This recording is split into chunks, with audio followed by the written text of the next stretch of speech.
Hello, welcome to Video Mania 2. I'm the man behind the counter, Duncan, and today we're going to talk about a new release from Vinegar Syndrome. It is another Don the Dragon Wilson classic, Red Sun Rising, which has been restored, a 4K scan of the original camera negative, and put onto a Blu-ray. Now, this movie is definitely worth an upgrade because right here is my previous copy that I've had for many years, and fuzzy's a kind way to put the way this picture looks on this VHS. So definitely needed the upgrade here. Was excited when I first heard about it. So I'm going to talk about the plot and the picture quality and the audio and special features. Also, if you like older martial arts movies, 90s action, 80s action, and current stuff as well, give Video Mania 2 a like and subscribe. I'd really appreciate it. I also took a little hiatus. Movies are my passion. I love them, but I still need a break every once in a while from them. So I feel reinvigorated now. I took 3 weeks, caught up on some other things, took 3 weeks off, and just focus on some other stuff. But now I'm ready to dive back into some movies. So without further ado, let's talk about this one. This movie, Red Sun Rising, came out in 1994. Stars Don the Dragon Wilson, Terry Farrell from Hellraiser 3 and Star Trek Deep Space Nine, Michael Ironside, and Mako. So this is a great cast for a 90s martial arts movie. Don Wilson, was a staple of that genre, but this is the best supporting cast he's had around him, in my opinion. And it really helped his performance. He even talked about that in special features, and it's very noticeable that you can see that he elevated his game, because he was surrounded by such great people.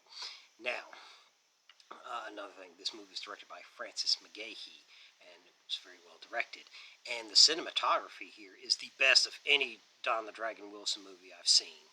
And this may not be my favorite movie from him, but it's certainly up there. But the cinematography is the best, for sure.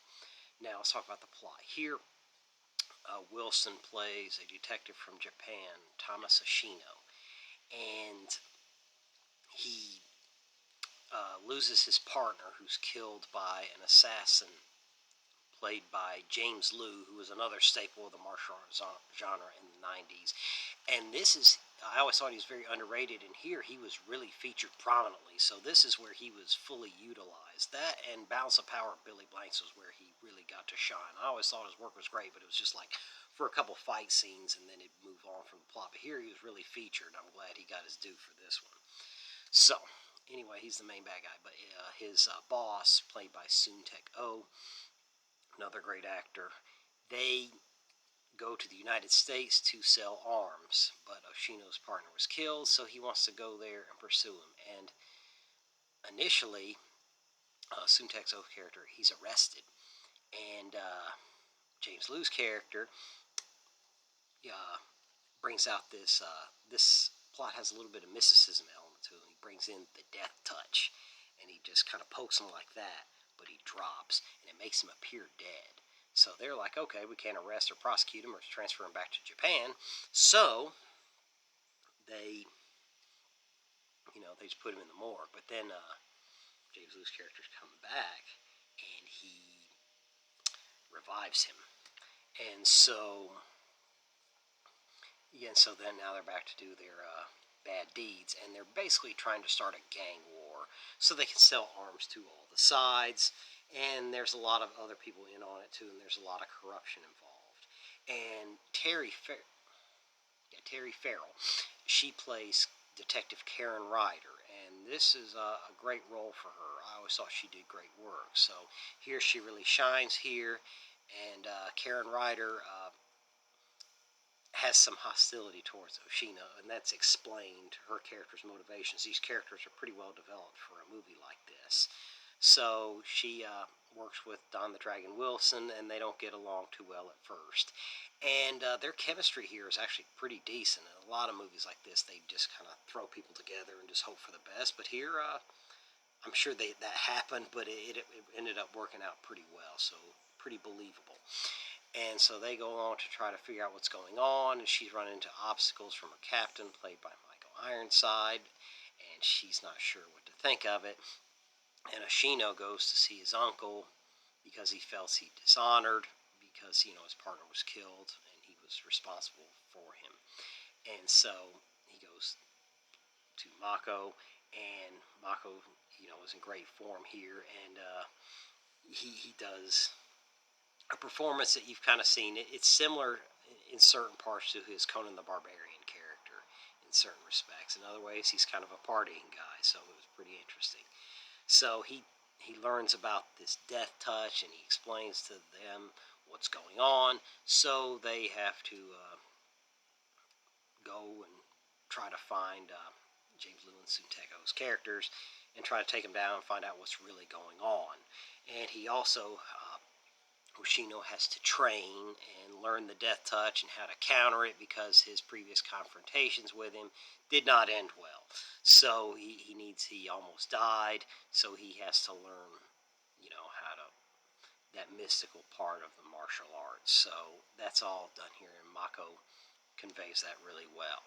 Now, this movie has great action and, like I said, cinematography and great production value. So for a movie from this genre, it's one of the better production values I've seen. So really good here. Now, let's talk about the disc itself, the picture quality. It's very good. Vinegar Syndrome, the 4K scan of the original negative, really shows here. And like I said, from the VHS tape, it is certainly an upgrade. But you can really see the great cinematography. And Karen Ryder drives this old, giant, red Cadillac convertible. And that really pops on this. And there's some other vintage cars you see from time to time.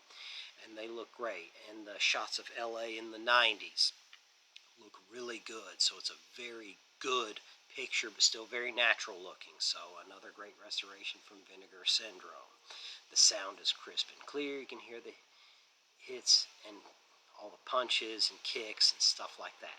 It really does sound very good and natural for a movie like this. So very good sound transfer of the dialogue. You can hear everything, the background noise, everything's very clear. Now, let's talk about the artwork. The artwork, Vinegar Syndrome always does some original artwork, and this one, pretty good. It's growing on me, but I think I prefer this one. So this is the artwork that I'll have when I display it. And it's a limited edition of 5,000. It comes with the sturdy slipcover you're about to see here. And here's the rest. And the disc itself, it comes with a poster with the two images I showed you, so you have that as well. So all very nicely done by Vinegar Syndrome once again. Now, the special features I really enjoyed a lot. I've seen, there's new interview with Don the Dragon Wilson, brand new interview with first assistant director Erica Fox, and an interview with producer Paul Mastic, and the cinematography that I've been talking about. They interview John Newby, and they also talk to editor John Wiedner. And then there's archival interviews with Francis McGahee, Don the Dragon Wilson, Paul Mastic, actor James Liu, writer Neva Friedman, actor Stuart Chin, actor fight choreographer Art Camacho. He was responsible for he collaborated with Don the Dragon Wilson on the choreography for a lot of their movies, and that's here too. So they talk about that in the archival interview. And the original trailer, limited edition, 5,000, like I said, double-sided poster, reversible artwork, and subtitles for those who need that. So overall, another splendid package for Vinegar Syndrome, and I'm glad I picked it up. And so I shall have another review for you in a couple days, hopefully. And don't forget to like and subscribe. And thanks for tuning in. I'll see you next time.